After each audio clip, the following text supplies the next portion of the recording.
한 공동체라는 그 주제의 시리즈를 여러분과 나누기 원합니다. 그래서 예배하는 공동체가 제일 첫 번째 설교가 되겠는데요. 우리가 그 공동체로 하나님께서 우리를 불러주시고 그 공동체의 가장 그 꽃 같은 가장 빛나는 부분이 바로 무엇이냐면 우리가 모여서 하나님께 예배를 드리는 것입니다. 여러분들 그 어떤 분들은 클래식 음악을 좋아하셔서 이렇게 뭐 오케스트라나 심포니 이런 거를 자주 가시는 분들이 있고 또 저 같은 문외함은 어쩔 수 없이 이렇게 그 어떤 그 상황 때문에 끌려가는 사람도 있습니다. 예, 그래서 뭐 한 1년에 한 번이나 이렇게 끌려가게 되면 거기 앉아 있는데 저는 그게 굉장히 따분하고 괴로워요. 근데 그 거기 가서 이렇게 앉아 있으면 이제 그 연주자들이 쫙 나오지 않습니까? 나와서 그들이 하는 걸 보고 있으면 저래 가지고 소리가 날까 그러는 부분이 있어요. 그게 언제냐면 시작하기 전에 자기 악기들 조율하는 시간이에요.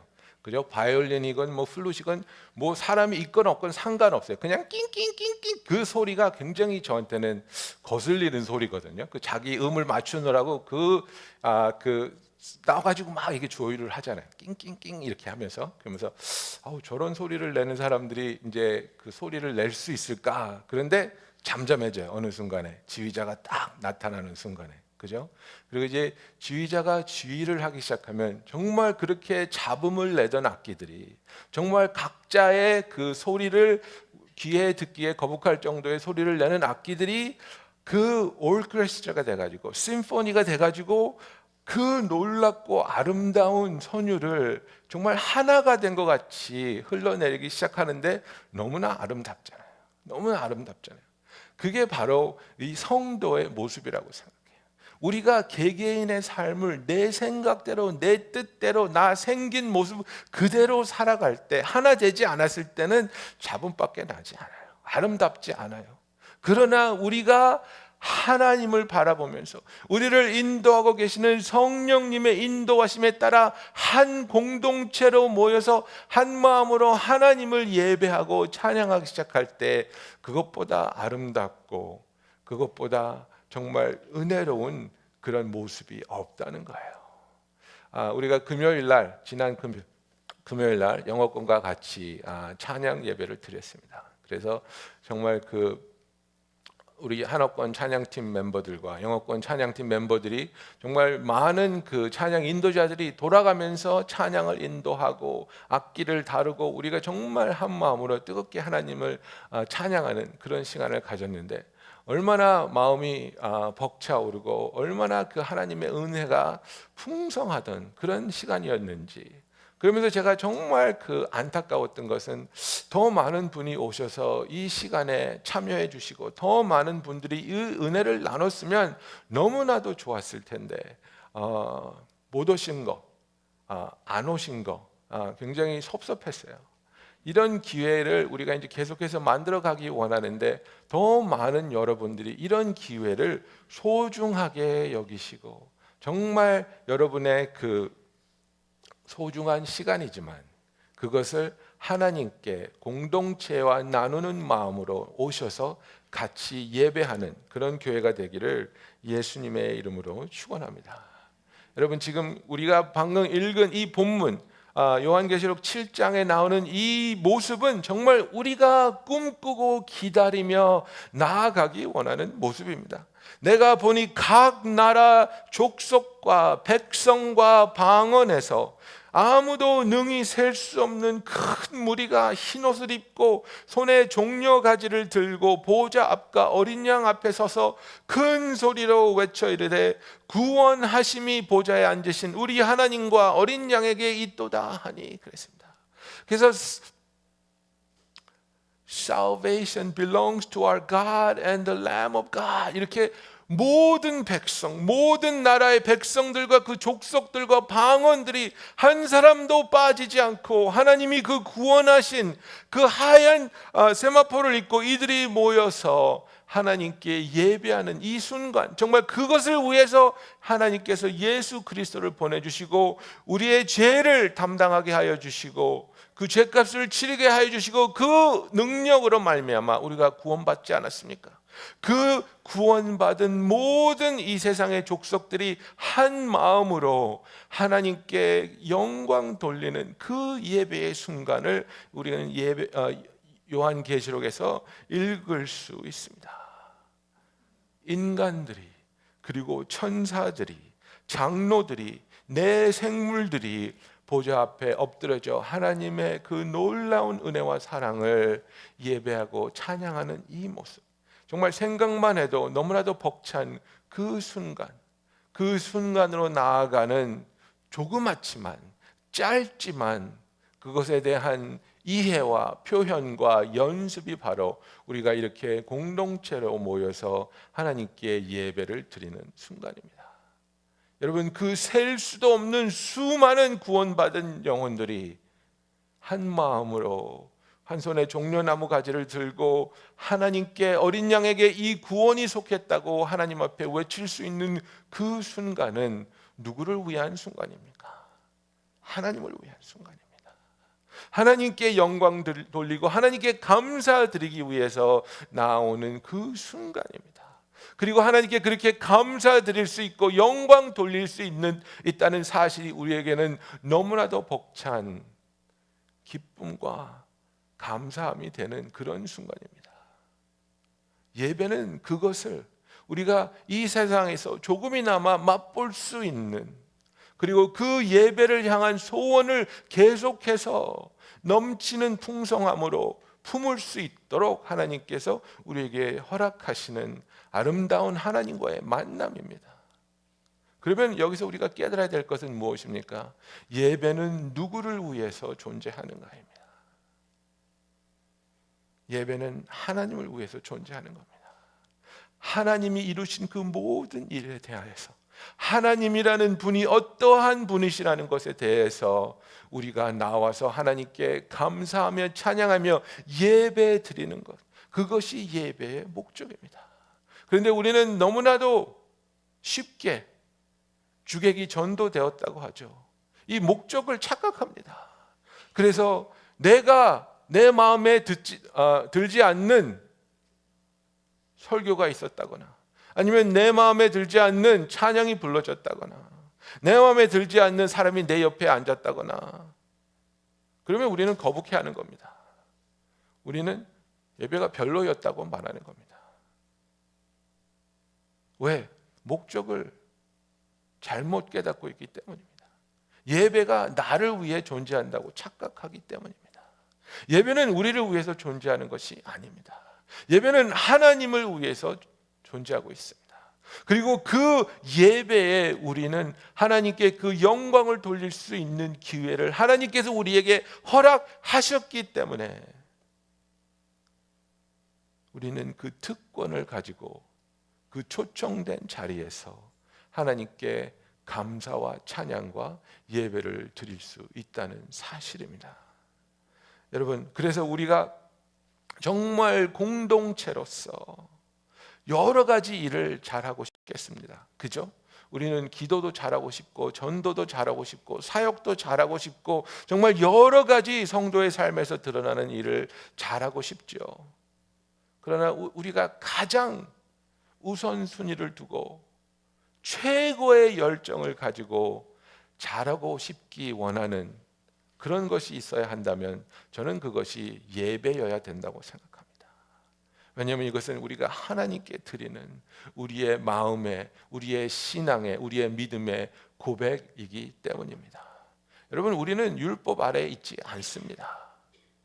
율법 아래에 있지 않다는 것은 우리가 더 이상 율법을 지킴으로 구원받을 수 없다는 것을 깨닫고 우리는 오직 예수 그리스도의 보혈의 공로로 말미암아 구원받는다는 사실을 믿고 사는 사람들이라는 겁니다.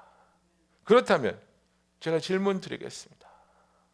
주일날 예배를 빠져야 되겠습니까? 빠지지 말아야 되겠습니까?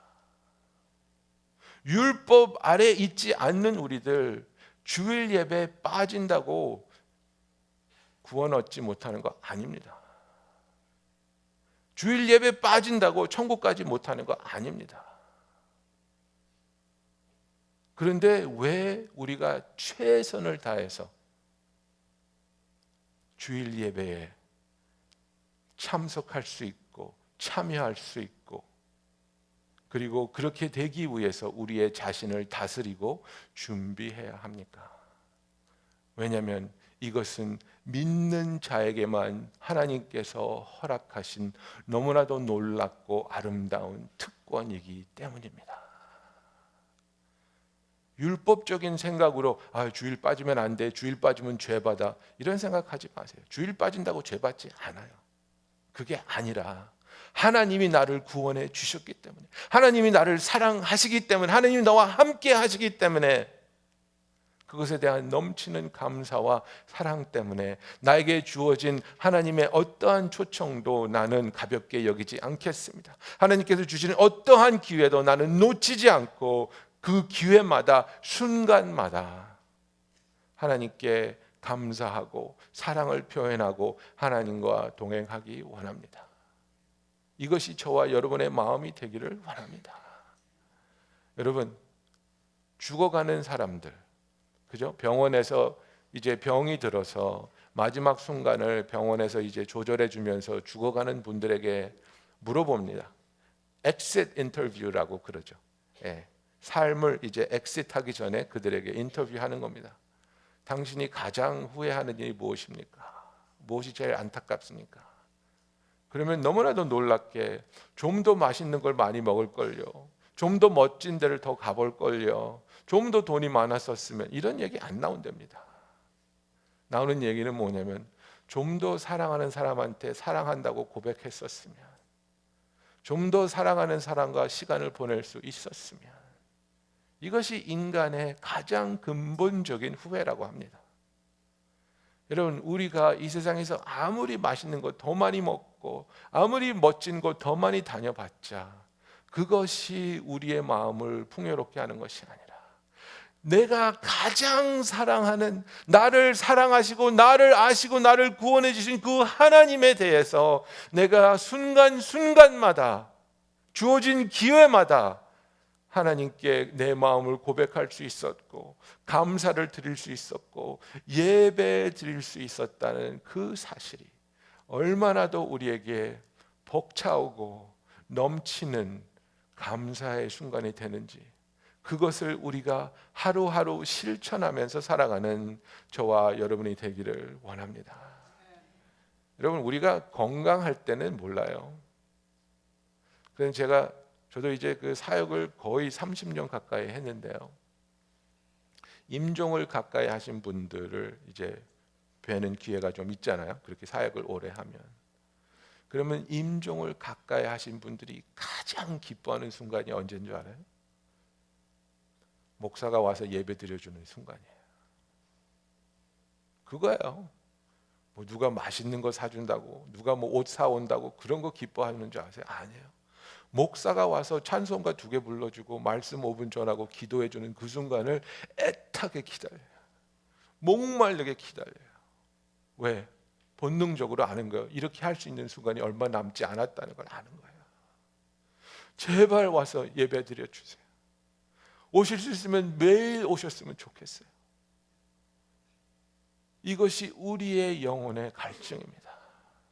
여러분, 우리가 이것저것 중요하다고 쉽게 예배를 빼먹을 수 있어요. 예? 어디 놀러 갔다 와서 피곤하고 애 준비하느라고 바쁘고 사업 준비, 이런 것들 때문에, 정말 돌아보면 아무것도 아닌 것들 때문에 하나님께서 허락하신 너무나도 소중한 예배의 순간을 놓치지 마시기 바랍니다.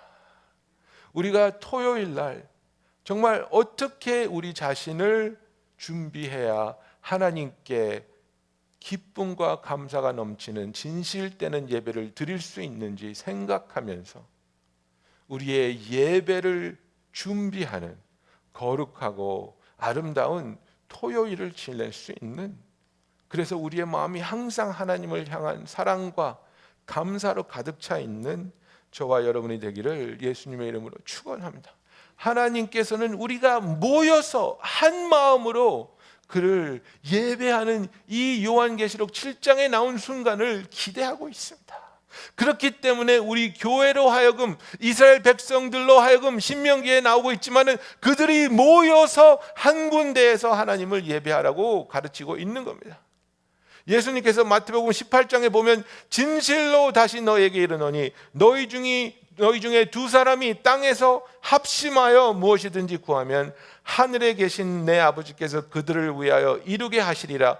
두세 사람이 내 이름으로 모인 그곳에는 나는 그들 중에 있느니라 그랬습니다. 여기서 두 사람이 합심하여라는 단어가 나옵니다. 이 합심하여라는 단어는 헬라어로 숨포네오라는 단어입니다. 이 숨포네오라는 단어는 다 같이 동의하다, 다 같이 동의하는 말을 하모니로 외치다, 이런 뜻입니다.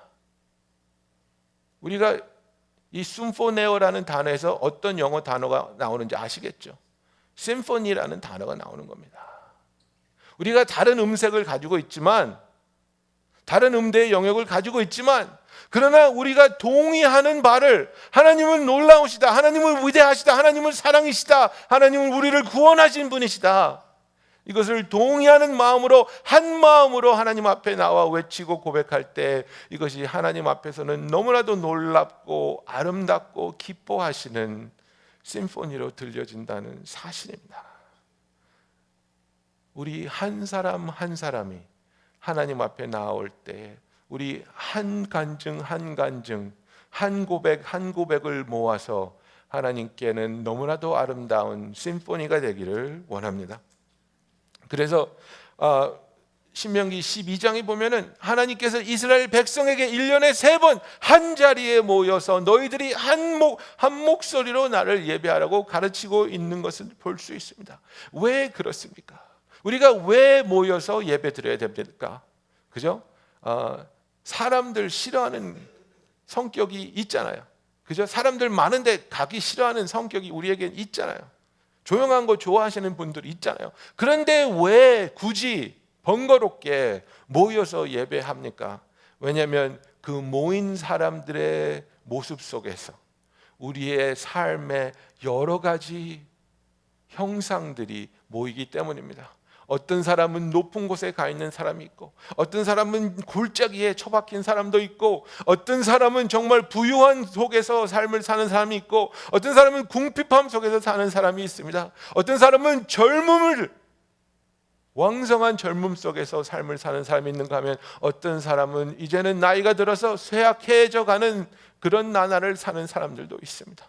어떤 사람은 정말 기쁨이 넘쳐나는 순간에 있을 수 있고, 또 어떤 사람은 좌절 때문에 무너져 내려가고 있는 그런 순간에 살고 있는 사람들도 있습니다. 그러나 그 모든 색색의 사람들이 모여서 내가 여기 있지만, 내가 이 시간을 지나가고 있지만, 내가 이런 모습을 하고 있지만, 그러나 어느 누구도 한 사람도 빼놓지 않고 우리는 하나님을 예배할 수 있습니다. 하나님은 우리 모두에게 예배 받으실 권한이 있으십니다. 그렇기 때문에 우리를 모으시는 겁니다. 그런데 우리는 잘못 생각하고 있어요. 잘난 사람만 교회에 나와서 예배해야 된다고 착각하고 있어요. 그래서 어쩔 때 우리는 예배 나오는 죄인을 경멸합니다. 저게 왜 나왔어? 저 사기꾼이 왜 나와?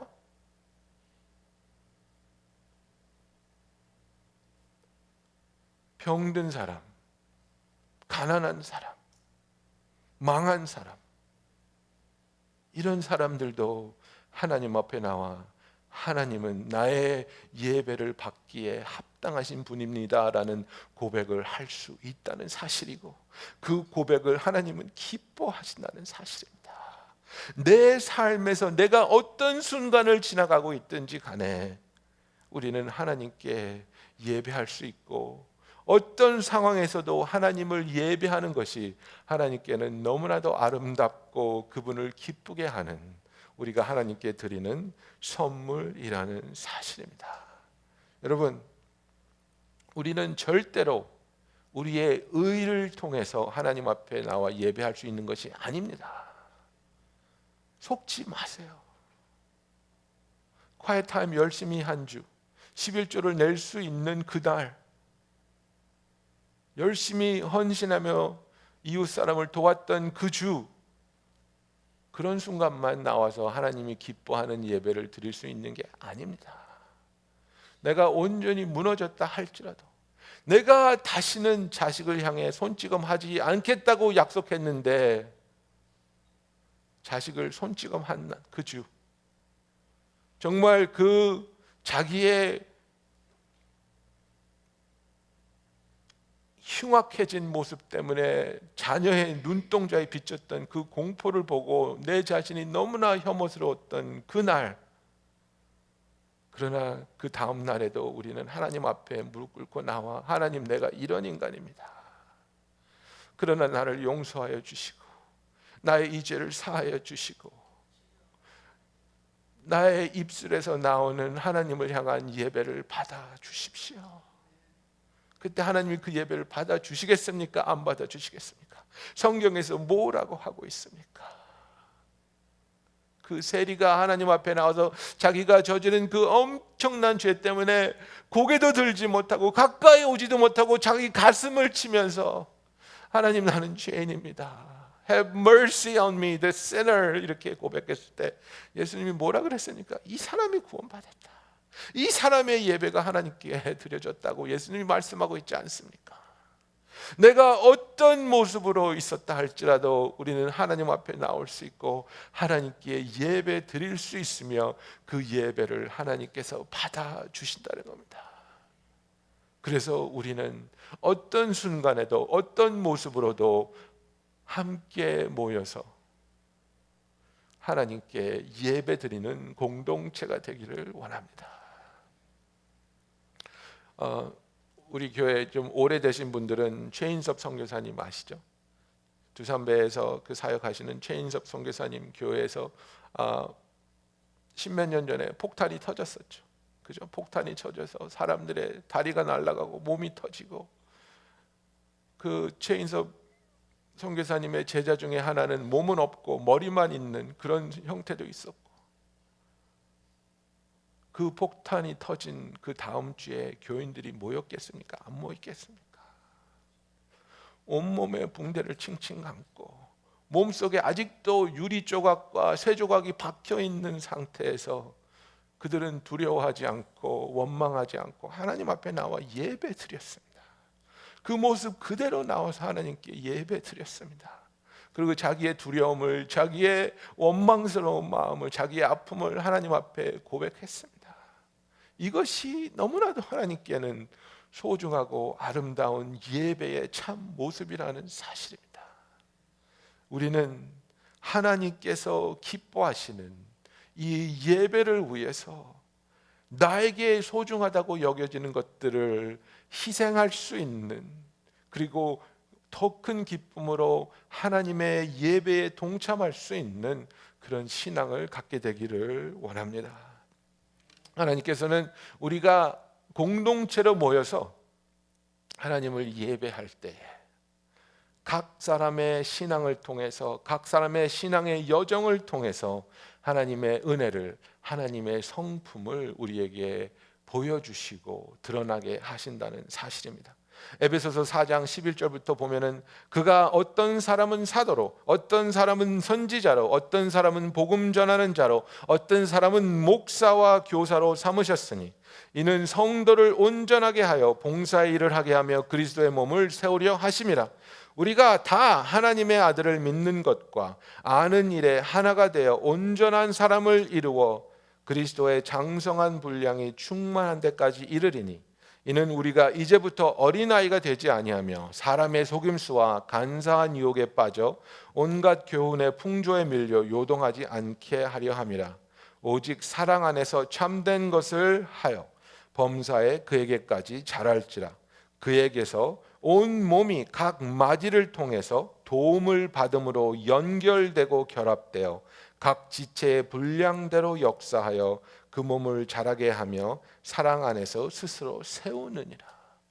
여러분, 이렇게 하나님의 성품이 우리의 예배를 통해서, 성도의 공동체를 통해서 드러나고 세워지게 되는 겁니다. 각자의 분량대로 역사한다 그랬습니다. 내가 가지고 있는 분량이 여러분이 가지고 있는 분량과 다른 것처럼 하나님께서 그 각각 사람의 분량대로 채워주시고 역사하게 하시고 세워주시는데, 그 과정을 통해서 우리가 연결되고 결합돼서 하나님이 기뻐하시는 공동체로 세워지게 된다는 사실입니다. 여러분, 어떤 사람은 그릇이 작습니다. 어떤 사람은 그릇이 큽니다. 다 동일한 그릇을 주지 않았습니다. 그러나 그 분량대로 그 안에서 역사하시는 하나님을 우리가 발견하며 서로 기뻐하고 서로 격려하며 서로 돕는, 그래서 우리가 서로 다 완벽하지 못한 인간이지만, 다 흠이 있는 인간이지만 우리가 서로를 위로할 수 있고 서로를 사랑할 수 있고 서로를 도울 수 있는 그런 모습으로 모일 때에 우리의 관계를 통해서 하나님의 성품이 드러나게 됨을, 그 하나님의 성품을 우리가 나누게 되고 체험하게 됨을 믿으시기 바랍니다. 하나님께서는 약한 사람도 허락하셨습니다. 왜? 약한 사람을 도우면서 우리가 더 강건해지라고. 하나님은 또 때로는 강한 사람도 허락하십니다. 그 강한 사람을 통해서 두려움이 있고 연약한 사람들이 도움을 얻을 수 있고 또 목표를 가질 수 있도록, 어떤 때에는 우리가 약할 수 있고 어떨 때는 우리가 강할 수도 있습니다. 그러나 우리의 분량대로 우리가 서로 돕고 서로 잡아주며 함께 나아가는, 그것이 하나님이 기뻐하시는 모습입니다. 우리는 절대로 특공대가 아닙니다. 여러분, 교회는 특공대가 있어서는 안 됩니다. 특공대는 뭡니까? 정말 best of the best, 그죠? Navy SEALs 막 이런 사람들, 예? 정말 막 총 한 번 쐈는데 10명 죽일 수 있는 사람들, 이런 사람들. 그리고 나머지 사람들은 너희들은 중요하지 않아. 너희들은 잘하는 게 하나도 없어. 그냥 너희들은 그냥 구경해. 헌금만 내고 구경해. 그리고 진짜 잘하는 사람들만 할 거야. 여러분, 그거는 건강한 교회가 아닙니다. 우리의 분량대로, 우리의 모습대로, 어리면 어린 대로, 성숙하면 성숙한 대로 하나님이 보여주시고 하나님이 열어주시는 문을 우리가 다 같이 들어가며 함께 한 마음으로 역사할 수 있도록, 사역할 수 있도록 이어지고 연결되는 그런 교회가 되기를 원합니다. 제가 우리 중고등부 학생으로부터 이메일을 받았어요. 한 3일 전에. 목사님, 휴스턴에 일어난 허리케인 때문에 마음이 너무 아픕니다. 좀 도왔으면 좋겠습니다. 제가 악기를 연주를 잘하는데 베네핏 콘서트를 하면 안 되겠습니까? 그래서 제가 그랬죠. 네가 잘 치면 얼마나 잘 치는데 네 이름을 걸면 사람이 와서 콘서트에 오겠냐? 아직은 그렇잖아요, 그죠? 아직은 그 네임 밸류가 없는 학생이잖아요. 그러니까 걔가 그렇게 썼더라고요. 무엇이라도 하고 싶어요. 우리 중고등부가 다 힘을 합쳐서 했으면 좋겠어요. 우리 교회가 다 합쳐서 좀 도왔으면 좋겠어요. 얼마나 마음을 녹이는 그런 이메일입니까? 그래, 한번 힘을 합쳐보자. 한번 고민을 해보자. 우리가 그래서 정말 교회가 이런 아픔에, 어려움에 속해 있는 사람들에게 하나님의 은혜를 나눠줄 수 있는 그런 공동체가 되보자. 그래서 정말 이것을 어떻게 할지 제가 좀 더 고민을 하고 대화를 해봐야 되겠지만은, 그런 이메일이 막 제 마음을 녹이는 거예요. 어떻게 이런 마음을 어린아이가 이렇게 가졌을까? 얼마나 아름다운가, 그죠? 하나님께서 우리가 모여 있을 때, 우리가 그런 각각 다른 색깔과 다른 성숙한 모습을 가지고 있지만 그 우리 중에 함께 하시길 기뻐하고 우리를 사랑하신다는 거예요. 우리가 그렇게 모여서 하나님을 예배할 때, 우리가 그렇게 하나가 되어서 주님의 공동체가 되었을 때, 스바냐 선지자가 그것에 대해서 3장 17절에 이렇게 고백했습니다. 여러분 잘 아시지 않습니까? 스바냐서 3장 17절, 너의 하나님 여호와가 너희 가운데 계시니 그랬습니다. 여러분, 이스라엘 백성처럼 정말 적나라하게 하나님 앞에서 잘못 많이 하고 우상 숭배한 백성들이 어디 있습니까? 얼마나 쉽게 하나님을 배반하고 얼마나 우상 숭배하고 얼마나 죄를 짓는 백성들입니까? 그런데 하나님께서 너희 가운데 계시니, 이렇게 스바냐가 말합니다. 너의 하나님 여호와가 너희 가운데 계시니 그는 구원을 베푸실 전능자이시라 그랬습니다. 죄인이 아니면 구원을 베푸실 필요가 없습니다. 여러분, 구원을 베푸실 전능자라는 것은 너희 무리가 구원을 받아야 할 죄인들이라는 것을 말하고 있는 겁니다. 그런데 죄인들 가운데 하나님이 계시다는 거예요. 우리를 찾아와 주시고 우리와 함께 하시고, 뭐라 그럽니까? 그는 구원을 베푸실 전능자이시라. 그가 너로 말미암아 기쁨을 이기지 못하시며 너를 잠잠히 사랑하시며 너로 말미암아 즐거이 부르며 기뻐하시리라. 이것이 우리를 향한 하나님 아버지의 마음입니다. 너무나도 아름다운, 너무나도 정말 몸둘 바로 모를 그런 하나님의 마음을 스바냐가 여기에다가 적어놓고 있습니다.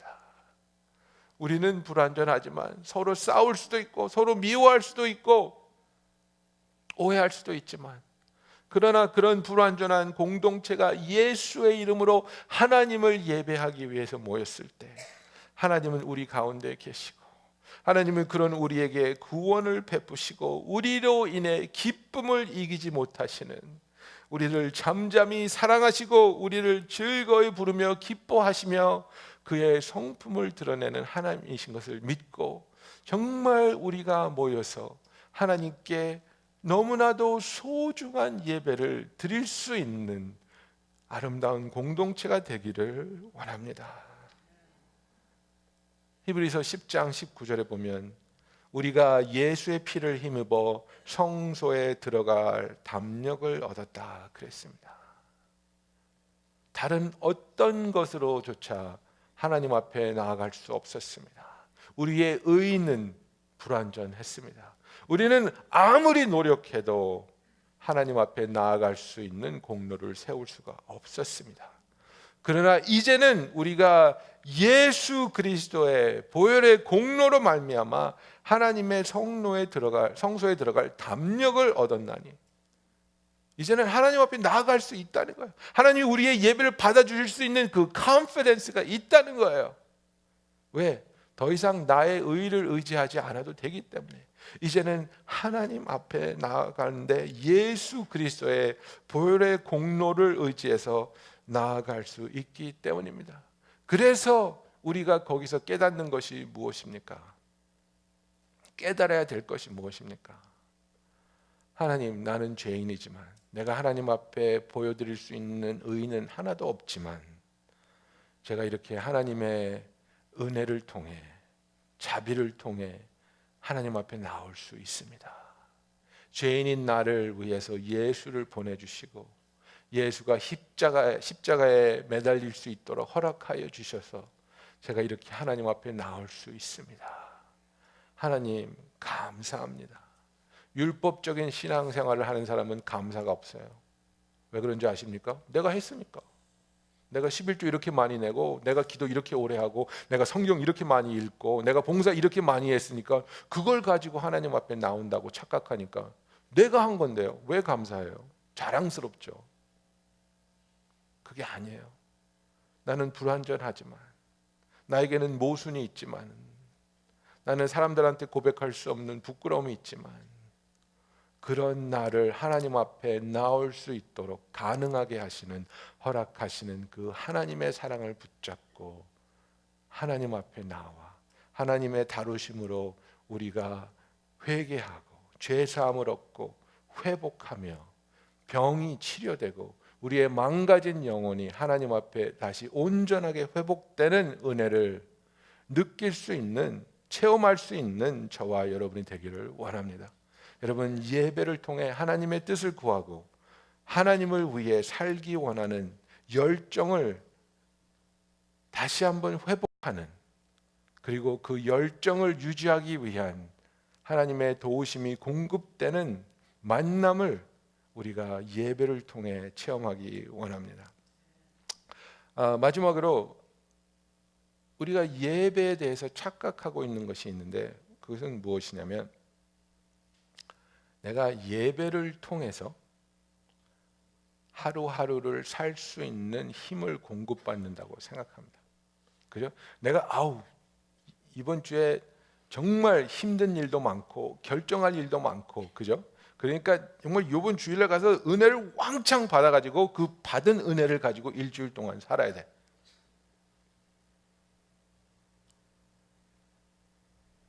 예배를 통해서 일주일을 살 수 있는 힘을 찾고 계십니까? 아니면 일주일 동안 하나님과 동행하신 삶을 통해서 하나님께 예배 드릴 수 있는 기쁨과 이유를 확보하고 계십니까? 이건 닭이 먼저냐 계란이 먼저냐 그런 질문이 아닙니다. 우리가 하나님 앞에 예배하러 나올 때에는 예배하기 위한 예배를 가능하게 하는 간증이 있어야 되지 않겠습니까? 첫 단추를 잘 꿰셔야 합니다. 항상 망가지고 항상 패배하는 삶을 살다가 그저 예배 와서 은혜 조금 얻고 그 은혜로 그 다음 주 삶을 조금 유지해 보려고 하는 삶을 살면 우리의 삶은 계속해서 패배하고 지치고 무너지는 삶의 반복입니다. 그러나 하루하루 순간순간 하나님과 동행하는 삶을 사는 것으로 하나님과의 교제를 통해서 하나님과의 만남을 통해서 하나님의 함께 하심을 통해서 그분의 사랑을 깨닫고 그분의 은혜를 맛보고 그분의 도우심을 체험한 것을 가지고 와서 우리가 그것을 폭발적으로 하나님 앞에 선포하는 순간이 우리의 예배가 되기를 원합니다. 여러분, 우리는 하나님 앞에서 정말 그 조용한 삶을 살아야 됩니다. 데살로니가 전서 4장 11절 12절에 이렇게 써 있습니다. 또 너희에게 명한 것 같이 조용히 자기 일을 하고 너희 손으로 일하기를 힘쓰라. 근데 이제 영어로 보면요, Make it your ambition to lead a quiet life. 이렇게 돼서 조용한 삶을 살아라. 예수님께서 12살까지 복음서에 보면 예수님의 삶이 언급돼 있죠. 12살. 그리고 나서 30살 되실 때까지 한마디도 예수님의 삶에 대해서 성경은 말하지 않고 있습니다. 신학자들은 이것을 The Silent Life of Jesus라고 말합니다. 18년 동안 예수님은 도대체 뭘 하셨을까? 18년 동안 예수님은 하나님 앞에서 잠잠하고 조용한 삶 살았습니다. 여러분, 우리가 가장 착각하는 것 중에 하나가 뭐냐면 나의 신앙은 사람들한테 드러낼 수 있는 것이 많을 때에 강건해진다고 생각합니다. 그래서 사람 앞에서 드러나게 찬양할 수 있고 드러나게 헌금할 수 있고 드러나게 봉사할 수 있고, 그래서 그런 드러날 수 있는 기회가 주어지는 것을 기뻐하고 그런 드러나는 기회가 주어지지 않을 때 분노하고, 그죠? 왜? 드러나는 것에 서 있을 때 내가 강건해진다고 착각하거든요. 그거 아닙니다.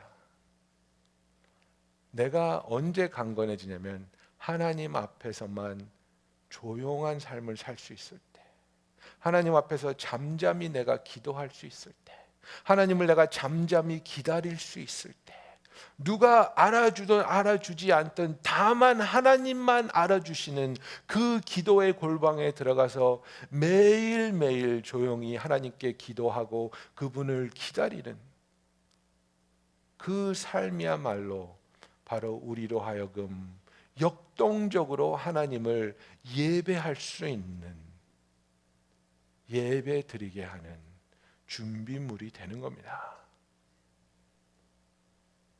여러분, 우리가 왜 때로는 예배하러 왔을 때에 예배에 적극적으로 참여하지 못한다고 생각하십니까? 죄 지어서 그렇다고 생각하십니까? 아닙니다. 죄 지은 사람도 하나님 앞에서 진실되게 회개하는 마음으로 역동적으로 예배에 참여할 수 있습니다. 그게 아니라 나는 하나님 앞에 지금 내세울 것이 없다고 착각하기 때문입니다. 우리가 하나님한테 무엇으로 어떻게 인정받을 수 있다고 생각하십니까? 헌금 많이 내서 인정받습니까? 선교여행 가면 인정받습니까? 봉사 열심히 하면 인정받습니까? 하나님이 우리를 언제 인정해 주시는지 아십니까? 내가 하나님 앞에 조용히 엎드려서 하나님 나는 누구입니까? 그때 하나님한테 인정받는 겁니다. 하나님이 말씀해 주시거든요. 너는 내가 사랑하는 딸이잖아. 너는 내가 지금 위로하고 있는 내 딸이잖아. 너는 두려워하고 있지만, 너는 아파하고 있지만 그 아픔을 아는 내가 너랑 함께하고 있잖아. 하나님 앞에서 우리가 인정받는 순간은 우리가 모든 것을 내려놓고 모든 것을 벌거벗은 그 모습으로 하나님 앞에, 하나님 나 이런 사람인데, 이런 모습인데 나는 하나님 앞에 어떤 존재입니까? 누구입니까? 그때 너는 내가 사랑하는 아들이야. 너는 내가 기뻐하는 내 아들이야. 그 은혜의 음성을 들을 수 있는 저와 여러분이 되기를 원합니다. 여러분, 이것은 높은 곳에서 박수받고 조명받으면서 얻을 수 있는 게 아닙니다. 이거는 내 기도의 골방에 들어가서 아무도 보지 않는 곳에서 하나님 앞에서 1대1로 그분과 시간 보낼 때 하나님께서 우리를 인정해 주시는, 그래서 교회에서 아무 일도 하지 않아도, 사람들 앞에서 내세울 수 있는 게 아무것도 없을지라도 너무나도 흔들리지 않는, 하나님은 나를 사랑하시고 나는 하나님의 자녀야. 왜? 예수님의 보혈의 공로가 나를 그렇게 만들어 주셨어. 그 신앙이 있는 저와 여러분이 되기를 원합니다. 여러분, 이런 신앙을 가지고 살아야 우리가 자녀를 올바르게 키우는 겁니다. 공로를 가질 때 하나님 앞에서 인정받을 수 있다고 착각하시면 우리의 자녀들도 똑같은 모습으로 하나님을 만나게 되고 부모님을 대합니다. 뭡니까? 공부 잘할 때만 나는 사랑받아. 좋은 대학교 갈 때만 나는 인정받아. 좋은 직장 갔을 때만 나는 인정받아. 부모의 마음이 그렇습니까? 공부 못해도 사랑스러운 게 자녀입니다. 다른 집 애들은 비기 싫지만 내 애기는 공부 못해도 사랑스러운 겁니다. 저희 어머니 저 맨날 살 빼야 된다고 그러지만 집에 가면 끊임없이 먹을 거 내옵니다. 끊임없이 내오십니다. 그래서 도대체 뭘 하라 그러는 건지 헷갈릴 정도로. 왜 그렇습니까? 사랑스러우니까. 50이 넘어서 이제 머리가 빠지는 아들인데도 어머니 눈에는 애기니까 그 사랑을 우리가 체험해야 되지 않겠습니까? 그 사랑을 우리가 전해야 되지 않겠습니까? 잘못된 신앙을 전하지 마십시오. 잘못된 사랑을 자녀에게 전하지 마십시오. 난 너 모습 그대로 사랑해. 내 새끼니까. 무엇을 하든 무엇을 하지 못하든 넌 나에게 사랑스러워. 하나님께 무엇을 할 수 있어서만, 드릴 수 있어서만 사랑받을 수 있다고 착각하지 마십시오. 아무것도 할 수 없다 할지라도 하나님의 자녀인 여러분을 하나님은 너무나도 뜨거운 심장을 가지고 사랑하고 계십니다. 그래서 우리가 하나님을 예배함으로 인생을 살아가는 힘을 얻는 것이 아니라 인생을 하나님과 동행함으로 하나님을 더욱더 역동적으로 예배할 수 있는 저와 여러분이 되기를 예수님의 이름으로 축원합니다. 다윗이 시편 131편에 이렇게 고백했습니다. 실로 내가 내 영혼으로 고요하고 평온하게 하기를 젖된 아이가 그의 어머님 품에 있음 같게 하였나니 내 영혼이 젖된 아이와 같도다 그랬습니다. 얼마나 평안한 모습입니까? 배가 불러 오를 때까지 엄마의 젖을 빨고 잠에 빠진 그 아이의 모습, 쌕쌕거리면서 그 엄마의 품에 젖꼭지를 놓치고 잠들어 버린 그 아이의 모습, 그것보다 평안한 모습이 어디 있습니까? 근데 다윗이 어떻게 거기까지 갔다고 말하고 있습니까? 내 영혼이 고요할 때, 내가 quiet life를 하나님 앞에서 살았을 때, 다른 사람에게 보여주기 위한 삶을 산 것이 아니라 하나님 앞에서 정직하고 진실된 신앙으로 그분을 만났을 때 나는 젖대 나와 같은 평안을 하나님 안에서 누린다고 다윗이 고백했습니다. 이 세상을 승리할 힘을 얻기 위해서 하나님 앞에 나와 예배 드리는 우리가 아니라 우리의 모든 순간을 함께 하시는 하나님과 동행하는 삶을 삶으로 말미암아 그 하나님과의 삶을 가지고 하나님 앞에 나와 간증하고 고백하며 하나님이 기뻐하시고 영광 받으시는 예배를 드리는 저와 여러분이 되기를 예수님의 이름으로 축원합니다. 기도하겠습니다.